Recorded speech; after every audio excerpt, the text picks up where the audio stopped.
After the evaluation of an expression, we are going to convert one type of expression to another data type. That conversion is known as what? Typing. Here human intervention is not required. By default, compiler will going to make a conversion from one data type to another data type. That is a collection of the statement or a group of instruction that will going to perform a particular task. That is known as what?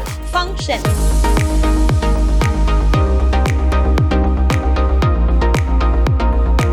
Hello everybody, welcome back to the session 4 on 7th chapter, that is Introduction to C++. I'm Rohini, lecturer, Department of Computer Science, Vidyashram Pre-University College, Mysuru.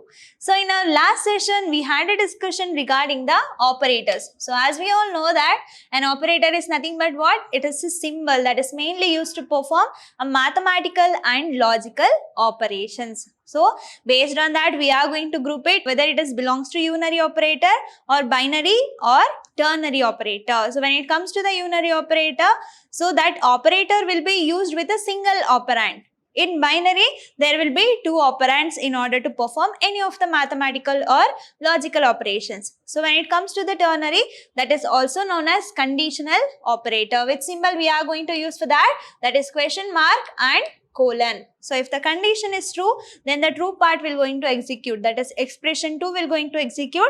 Otherwise, expression 3 will going to be executed. So that is regarding the unary, binary and ternary operator. When it comes to the binary, there we had a discussion regarding arithmetic operators and relational operator. When it comes to arithmetic, plus, minus, multiplication, division and modulus. Relational, less than, greater than, less than or equal to, greater than or equal to, is equal to and not equal to. So these are the operators which is belongs to relational. Logical and logical or and logical not. So in bitwise also, so that will based on the bits it will going to perform, and we learnt about shorthand operator and also with a special operator. So in today's session we are going to learn about precedence of an operators. So in the previous session, we discussed about all the kinds of operator. Probably it will going to reach around 30 to 40 operators, right?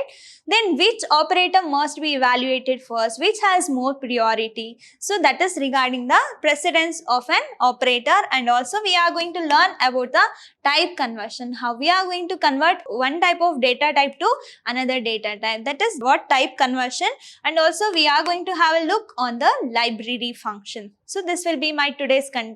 So let me get into the today's session, that is precedence of an operators, that is also known as hierarchy of an operators. So as I discussed, we have many more operators. But when we are working with an expression, that is computer expression, so there we have both operators and operands. Together I can call that as an what?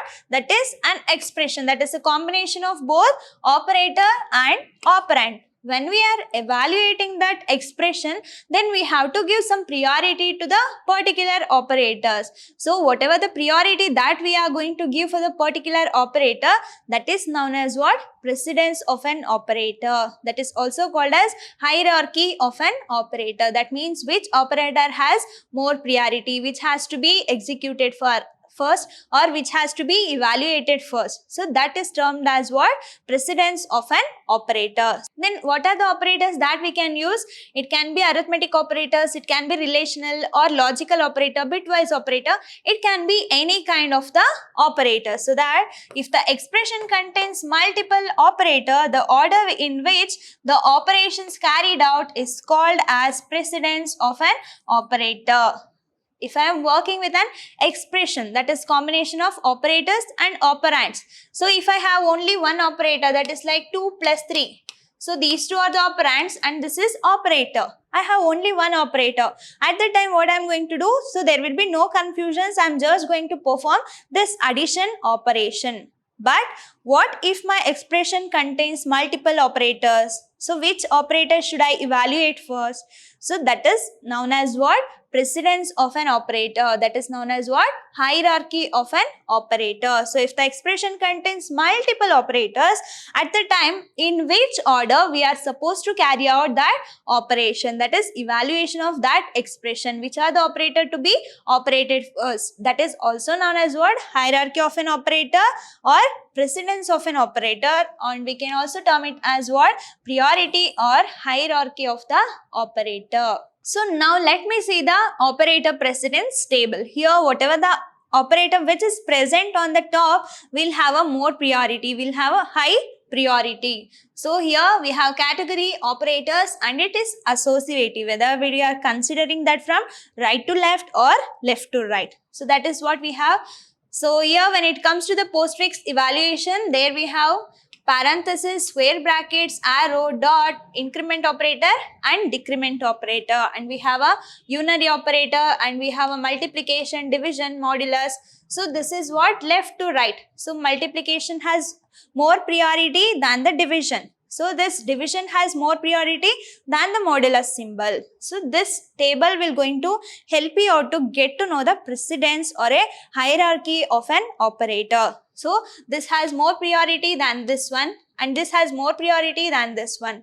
So this indicates the hierarchy or importance of the operator. So if your expression contains like 2 plus 3 into 5.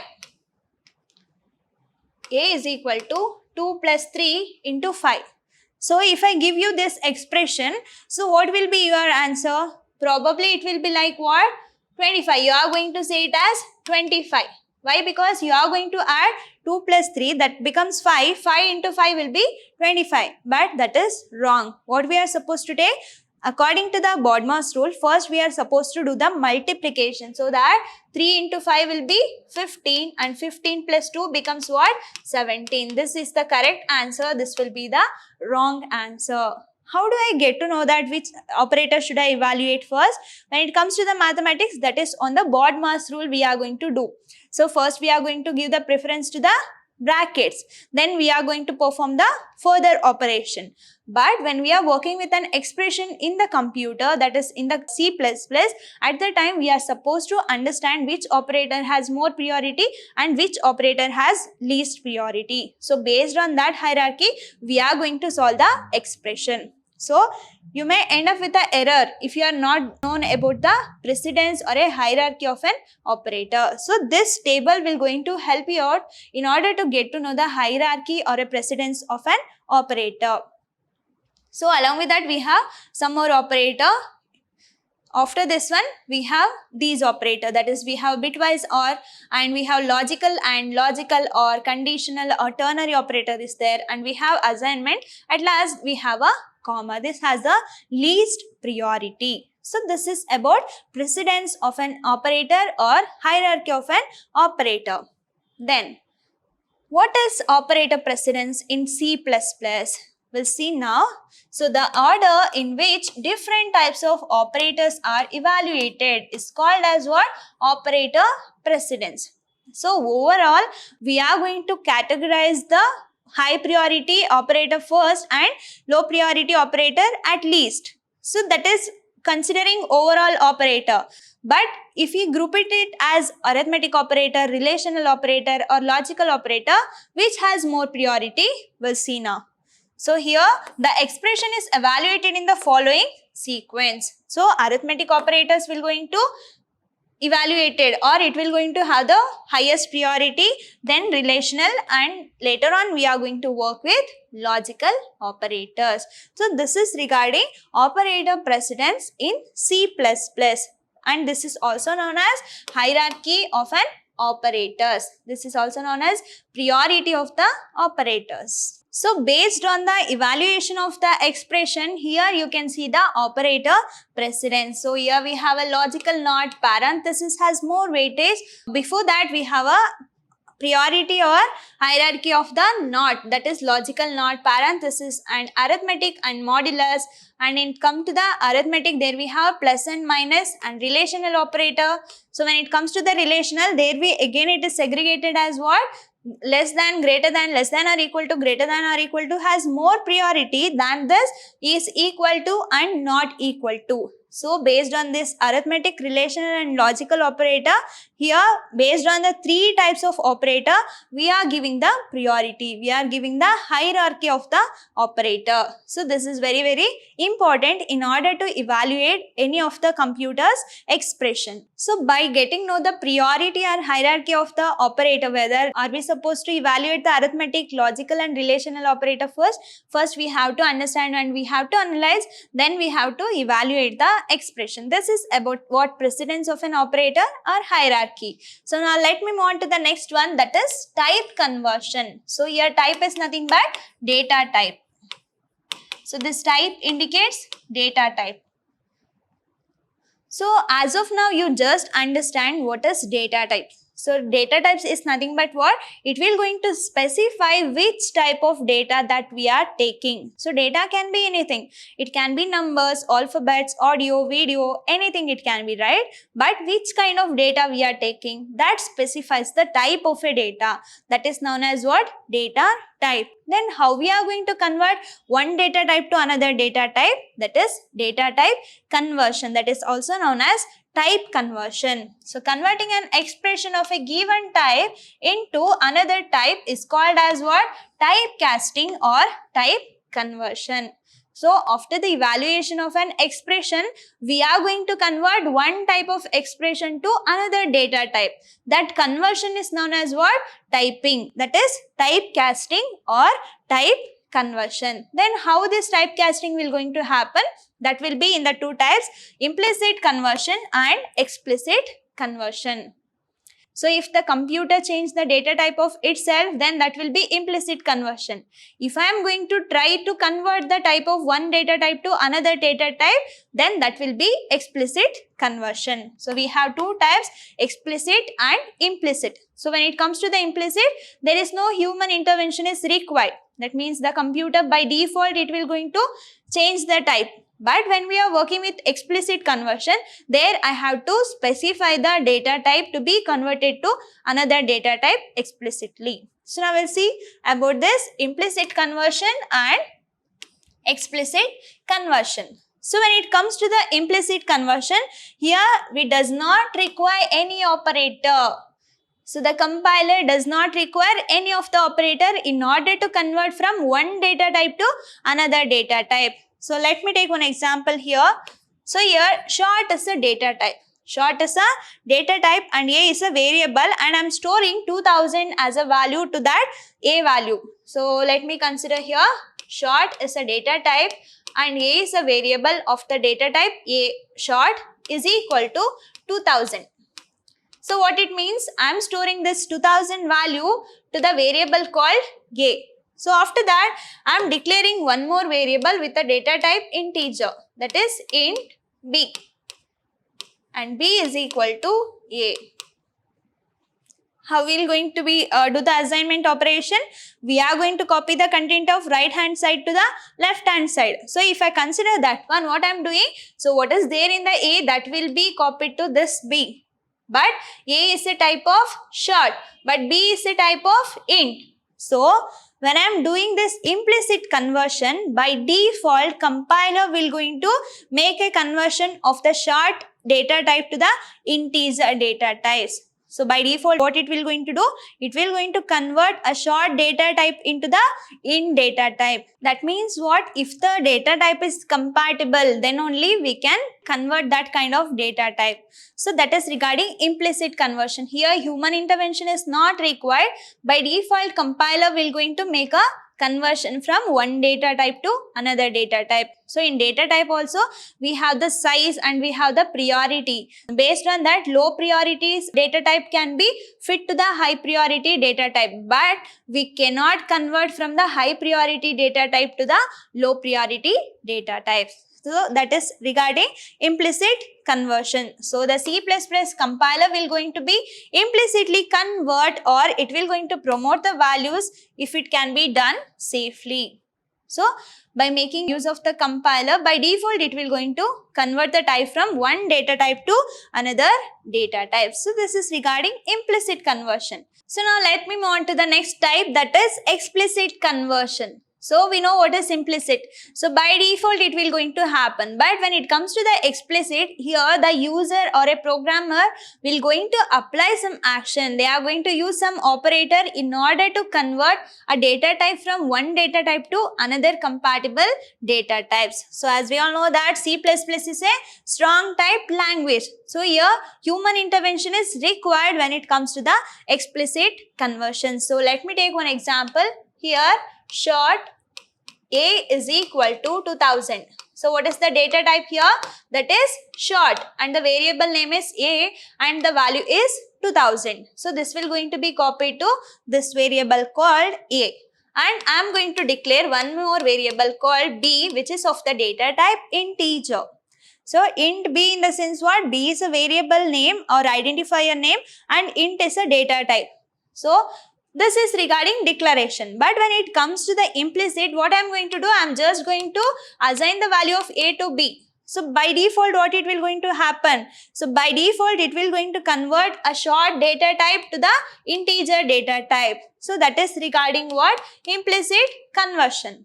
So when it comes to the explicit conversion, I have to do the casting. I have to do the conversion, that is B is equal to int of A. So what I am doing right now, I am converting this A. A is of the data type what? That is short. I am first making the conversion of this A to int, and after that typecasting or after that conversion, I am going to copy this A to B. So this is explicit conversion. This is explicit conversion. And or else we can also write like this. So B is equal to int of A.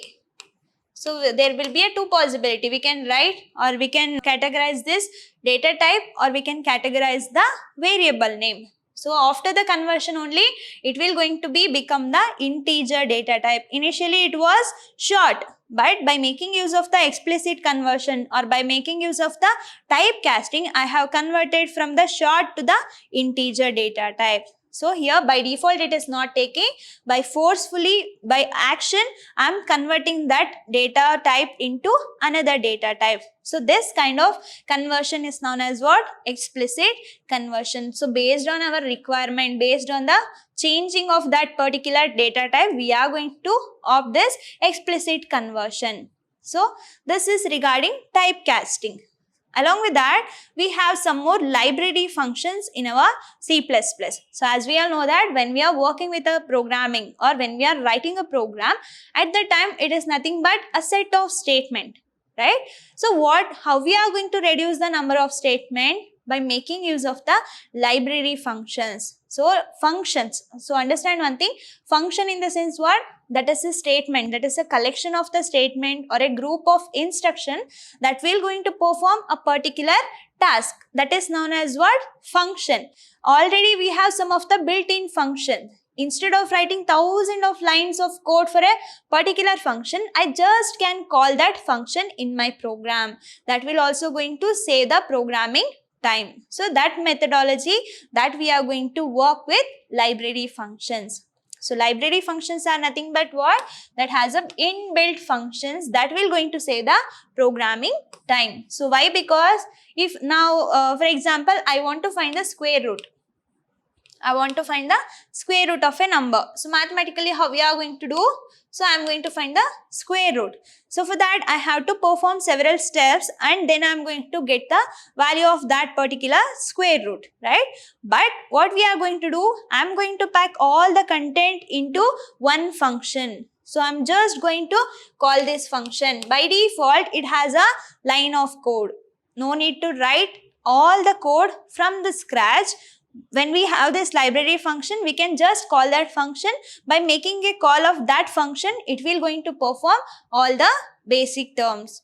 So instead of writing 1,000 lines of code, I can just make a call to this function. So whatever the data I'm supposed to do, that means whatever the calculation I'm supposed to do in order to find that square root, that no need to write from the scratch. I'm just calling this square root function. So inbuilt, it has some of the calculation part, it has some of the input output part, everything it will going to pack. So I'm just need to call that function, or I'm just need to use that library function in our programs. That will also going to stay the programming time. So then what types of functions we have? We have mathematical functions, we have some of the character functions. So these mathematical functions will be used in order to perform several mathematic operations. So when we are working with a complex program, when we are working with any scientific program, there we have a lot of mathematical functions. We cannot do the programming from the scratch.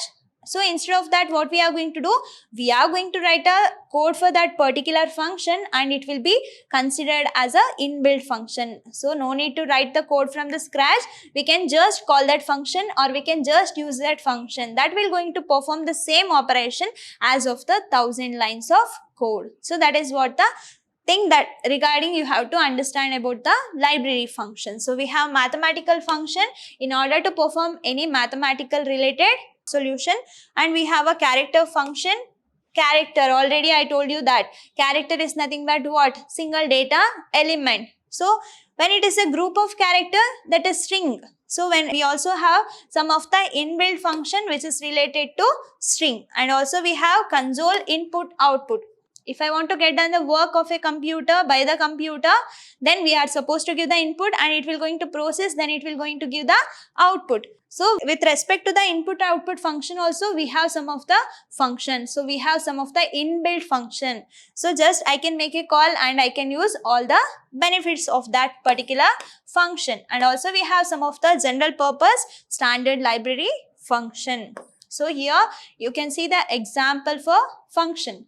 So as of now, you just understand we have several types of inbuilt function, but you have a chapter called functions. So I'm going to discuss that in the later session. So here we have some of the mathematical function mainly to perform mathematical operations. So in order to do this, we are going to include the header file called mat.h. So whatever the functions that I have listed here, whether it can be what mathematical function, character function, string function, or console input, everything I am going to discuss in the coming session. So this is all about today's session. I hope you all understood. In my next session, we are going to learn about structure of C++ programming. From this chapter, you are going to learn how to write a program. So this is all about today's session. I hope you all understood. Let me meet you in the next session with a structure of a C++ program. Until that, keep learning, keep on growing. Thank you.